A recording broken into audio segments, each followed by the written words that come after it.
I'm Justin. If you told me 11 years ago that my life would take such a wild turn, I'd have laughed it off.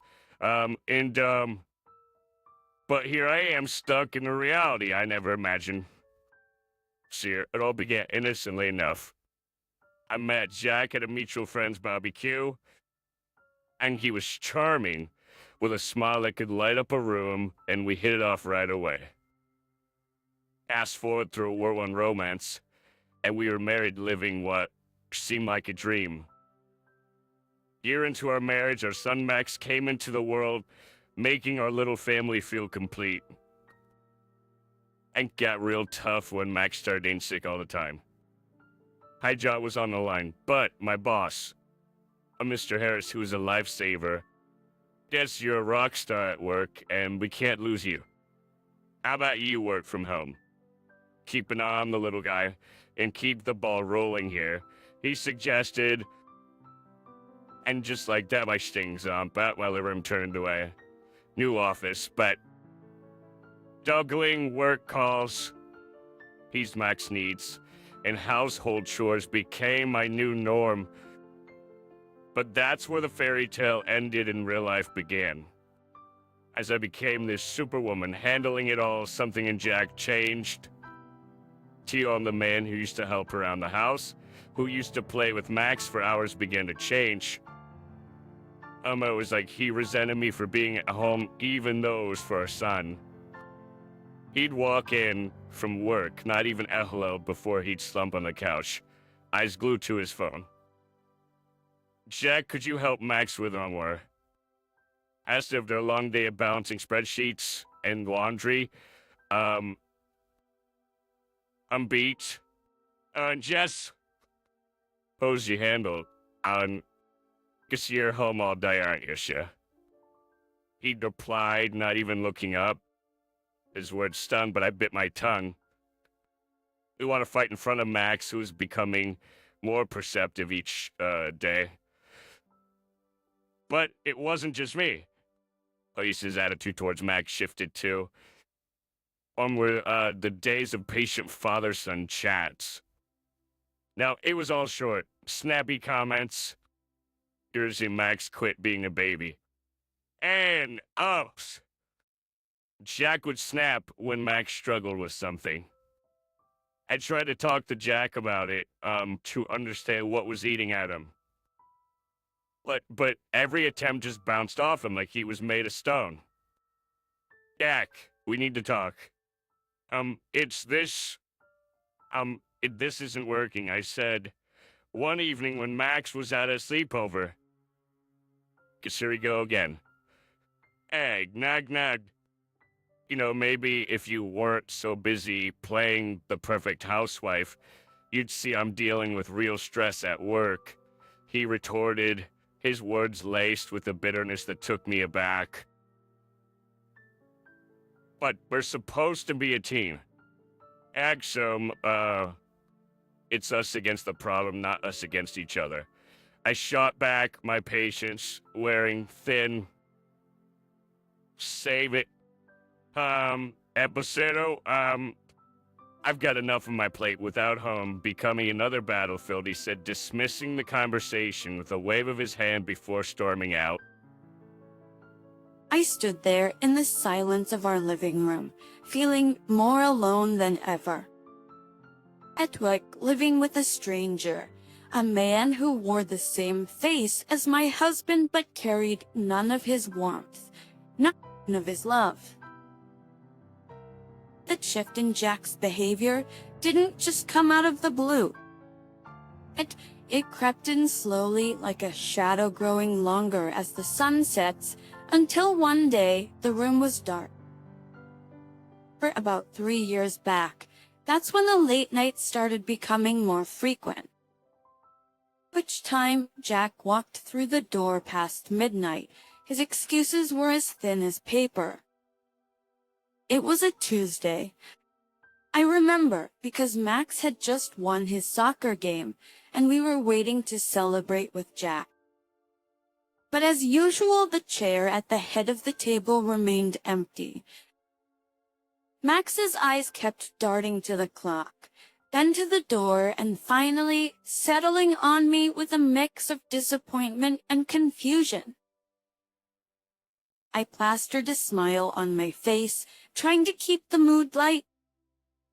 Your dad's really swamped at work, honey. But he's so proud of you, you know that, right? I reassured Max, but the words felt hollow even to me. It wasn't until much later that Jack decided to grace us with his presence. The sound of the door creaking open pulled me out of my troubled thoughts. I was sitting at the kitchen table, the remains of a celebration that never was laid out in front of me. I walked in looking worn out, but there was something else in his demeanor, something off. I could smell the faint trace of perfume, definitely not mine, and it made my stomach churn. Jack, where have you been? Max waited up for you. He won his game today, remember? I tried to keep the accusation out of my voice, but it was hard. The game. Yeah, work. Jess, it's killing me. You know how it is. No, I don't know. Jack, it seems like work is all you ever have to say these days. And what's that smell? Since when do your colleagues wear such strong perfume? I pushed, the words spilling out before I could stop them. Jack's head snapped up, his eyes narrowing. What are you implying? Just that I'm cheating on you. That's rich, coming from someone who's holed up here all day. The accusation stung, and I felt my face flush with anger. I'm here taking care of our son, our home, while you're out there doing God knows what. And it's not just the perfume. Next of Belludy, I found a strand of black hair on your jacket. Last time I checked, my hair was blonde. Jack let out a scoff, his ego inflating like a balloon. Oh, please. Jess, but you're being paranoid. You think just because I come home smelling like someone else's perfume, I'm having an affair. Maybe you're just jealous. Maybe you still want me, huh? I was taken aback by his mockery. It wasn't like him. The Jack I knew would have reassured me, would have laughed it off and made me feel like a fool for even doubting. But this man, this stranger in my kitchen, he was egging me on, almost enjoying it. You think this is funny? Jack, our marriage is hanging by a thread, and you're standing there making jokes. What happened to you? As my voice broke, the frustration, and heard I'd been bottling up, finally spilling over. Jack shrugged, his expression cold and detached. Maybe I've just had enough. It's enough of this domestic bliss you keep trying to shove down my throat. I'm out there busting my ass every day, and I come home to this nagging and suspicion. Do you want to know where I've been? Where I don't have to deal with this crap. With those words, he grabbed a beer from the fridge and headed towards the living room, leaving me standing there, a mix of disbelief and anger coursing through me. As I heard the TV, like binks on the familiar sound of laughter from some late night show filling the house, so I realized that the gap between us had grown too wide to bridge with mere words. Person the day started like any other, with Max laughter filling the house as I juggled work and household chores. But a call from Mr. Harris changed everything. Oh, just so we need you in the office today. Big client coming in, and we can't do this without you, said. I was torn. Max was down with one of his fevers again, and with Jack's unpredictable schedule, I couldn't just leave our son alone. I called Jack, hoping he'd understand the urgency. Hey, Jack, it's important. Mr. Harris needs me at the office. Can you call home early today? Max isn't feeling well. Jack's response was a cold splash of reality. Are you kidding me? Jess? I'm just like, no, I can't just leave work in the middle of the day. Handle it like you always do. His words stung, but there was no time to argue. I told him, Helen, Jack's mom, thank heavens she agreed to help. Of course, dear. Let's you go and take care of your work. Jax will be fine with me. The meeting was intense, but we nailed it. Mr. Harris suggested celebrating at a nearby restaurant, and though my mind was at home with Max, I couldn't refuse. We settled into our seats, the clinking of glasses and the murmur of conversations around us. But as I scanned the room, my heart dropped. There, in a dimly lit corner, was Jack, his hand on another woman's, their heads close together in intimate conversation. I felt like I'd been punched in the gut. Mr. Harris noticed my pale face. Guess who you cheers again? Alright. You look like you've seen a ghost. I shook my head, not trusting my voice. I need a moment. I managed to say my legs shaky as I stood up. See, I headed to the restroom, my mind racing. Again, this couldn't be happening. Not Jack, but S. But the truth was right there, laughing and flirting over candlelight. I splashed water on my face, trying to calm the storm inside me. As I looked in the mirror, a fierce determination replaced the shock. I wouldn't let this slide. Not this time. I'm back at the table. I apologized to Mr. Harris and the clients. I'm sorry. I sized him when I need to take care of something urgent. Please excuse me. I left the restaurant, my mind a whirlwind of hurt and anger. Jack didn't even notice me leave, so engrossed was he in his affair. I made it home, my hands trembling as I opened the door. He say, Helen was there, her concerned eyes meeting mine. This is everything right, dear. I couldn't spill it, not then. Eli's, rough day at work. Alan, thanks for watching Max. Helen gave me a knowing look. It's you want to talk about. I forced a smile. So nothing to worry about. Oh, just work stuff. Thanks again. I'll tell him. After Helen left, the silence of the house wrapped around me. The image of Jack with that woman replayed in my mind. But I wasn't about to let anger take the wheel. His fury was fuel. Jack had made his choice, and now it was my move.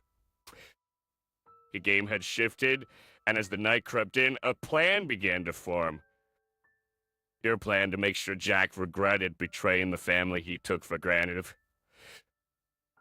The next morning felt heavy, like I was carrying a weight around my heart. Jack had left early, his usual routine, acting like nothing was wrong. But everything had changed for me. As I watched Max play, his innocence a stark contrast to the mess of our lives. I knew I had to act. But how? I couldn't just confront Jack without proof, and my word against his wouldn't hold up. I remembered a conversation with a friend about a private detective they had used. I said, Mehestev seemed like a drastic step. Desperate times called for desperate measures. I waited until Max was settled with his video games. Then I made the call. Hello, is this Mr. Reynolds? I asked, my voice barely above a whisper. So he, how can I help you, ma'am? Came the reply, professional and to the point. I took a deep breath. I done a history, and, I need your services. I suspect my husband's involved with someone else. I need proof. Mr. Reynolds was all business. And understand, ma'am, we handle these cases with utmost discretion. Can you tell me more about your situation? I poured out the details. The late nights, the perfume, the restaurant incident. Mr. Reynolds listened without interruption, then said, "We can start surveillance on your husband immediately. We'll gather evidence and keep you updated." My fee is... I agreed without hesitation. The price didn't matter, I needed the truth. This day has turned into weeks, and each time Mr. Reynolds sent over photos or snippets of conversations, my heart sank a little more. Back with the same woman, at restaurants, at a park, and once, chillingly, at a jewelry store. But it was like watching a train wreck in slow motion, each piece of evidence a brutal confirmation of Jack's betrayal. A fine evening, as I sat staring at the latest set of photos. Bunce came up to me. "Mom, why are you sad? Did something happen?" I quickly hid the photos and forced a smile. "It's nothing, honey, just some work stuff. You know how it is." Max looked unconvinced. "X-wire, if Dad is making you sad, I can tell him to stop. He should be nice to you." I hugged him, tears threatening to spill. "But you're such a good boy, Max." "But it's not your fight. Mom's got this under control, okay?" X nodded, but his eyes still held worry. It broke my heart to see him like this, but it also steeled my resolve. I had to be held accountable, not just for me, but for Max's sake too. Max's 10th birthday should have been a day of joy and laughter, a celebration of a decade of life. The house was decorated, the cake was ready, and Max's eyes sparkled with excitement. But as the day unfolded, it became clear that it was going to be anything but typical. Eknight York-Prussian, once the cornerstone of our little family, had been drifting away, his presence now just a shadow. This day was no different. Just works slammed. "I can't make it," he said over the phone, his voice as cold as the winter wind. I watched from the window as he drove off, leaving a cloud of dust and a heavy heart behind. Helen and George, Jack's folks, did their best to fill the void, their faces a mix of concern and disappointment. The party was in full swing, the sound of children's laughter a bittersweet melody. Then, out of nowhere, my phone shattered the calm. Jack's voice, panicked and loud, boomed through the speaker. "Our son's been hit. He's at the hospital now." The room froze, the festive air turning to ice. But there, right in front of me, was Max, safe and unharmed. The room froze, the festive air turning to ice. But there, right in front of me, was Max, safe and unharmed. "Jack, kick a number." "Max is right here, safe and sound," I said, my voice steady, betraying none of the turmoil inside. There was a pause, a moment of silence that felt like an eternity. And then a quiet, wrong number, before the line went dead. Ones that I must stick with confusion and unspoken questions. I gently nudged Max towards his room, his new video game in hand. "Go on, sweetie. Um, Actually, Sammy, I'll be right there, Sabales said, mustering a smile that felt more like a grimace. Once Max was out of sight, I turned to face Helen and George. Their faces were a mix of shock and worry, a silent demand for an explanation hanging in the air. On Helen. George, there's something you need to know. I began, my heart heavy. Ak hasn't just been buried in work. He's involved with someone else. They have a child together, a little boy. Words hung in the air, heavy and suffocating. Helen's eyes welled with tears and George's jaw clenched, his anger barely contained. Yes, you shouldn't. Helen's voice was a whisper, her world crumbling. I nodded, the truth a bitter pill. I've seen them, heard their conversations. Yes, undeniable. The room was silent, the weight of betrayal pressing down on us. We're with you. What's yes? Our son doing this? It's unforgivable, Helen said, her voice quivering but strong. As the day was a haze. The candles were blown out, the cake was cut, but the joy was overshadowed by the storm that loomed on the horizon. As the sunset casting long shadows across the room, I realized that this was no longer just my battle.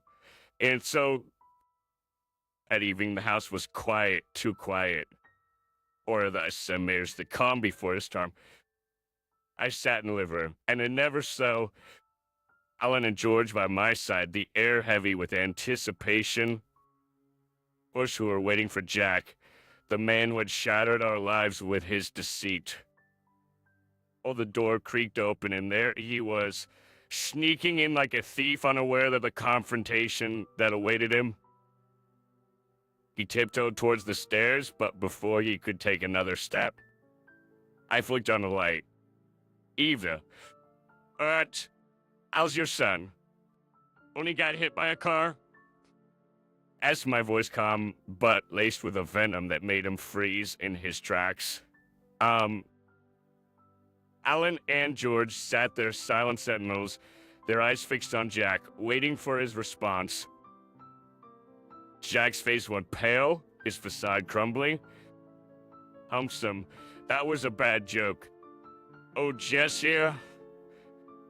I couldn't help but let out a bitter laugh. Oh, joke. Is that we call it, without another word. I threw the photos and documents on the table in front of him. Each picture, each piece of paper, a testament to his betrayal. This is no joke. Jack, this is your other life laid bare for all to see. Jack's eyes darted from the photos to his parents, the magnitude of this action's finally sinking in. So, I can explain, he stammered, but his words fell flat. You're done talking.